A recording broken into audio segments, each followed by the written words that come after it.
ఈ భూ ప్రపంచంలోనే అతిపెద్ద దేశమైన రష్యాని ప్రకృతి పగబట్టింది. అదేంటి, ఇప్పుడు రష్యా ప్రశాంతంగానే ఉంది అంటారులే. ఆగండి, అక్కడికే వస్తున్నా. ప్రస్తుతం రష్యా ప్రశాంతంగా ఉంది అనడం కంటే మంచు కింద కప్పబడి ఉంది అని అనాలి. అవును, మీరు విన్నది నిజమే. ప్రస్తుతం రష్యా దేశంలో ఆ దేశం ఎన్నడూ చూడలేని మంచు వర్షాన్ని చూడాల్సి వచ్చింది.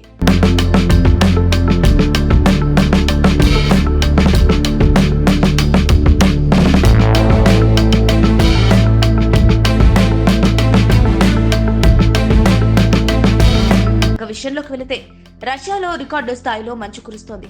రష్యాలోని కచెట్కా అనే ప్రాంతంలో ఎప్పుడూ లేనంతగా భారీ మంచు కురుస్తోంది.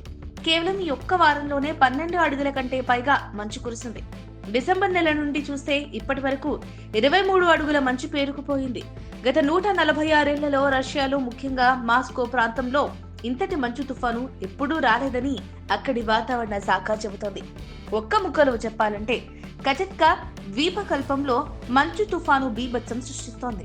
ఈ భారీ మంచు వర్షానికి వాహనాలు పూర్తిగా మంచులో కూరికిపోవడంతో నిత్యావసరాల కోసం ప్రజలు ఇబ్బందులు పడుతున్నారు. కొన్ని చోట్ల మంచు అపార్ట్మెంటు ఎత్తులో పేరుకుపోవడంతో జనజీవనం స్తంభించింది.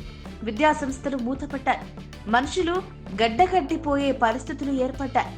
దశాబ్దాలలో అత్యంత భారీ మంచు తుఫానులలో ఇది ఒకటని వాతావరణ సంస్థలు చెబుతున్నాయి. అనేక జిల్లాలో మంచు లోతు 2 మీటర్లకు మించి ఉంది. 1970ల ప్రారంభం నుండి ఇటువంటి మంచు వర్షం కనిపించలేదు.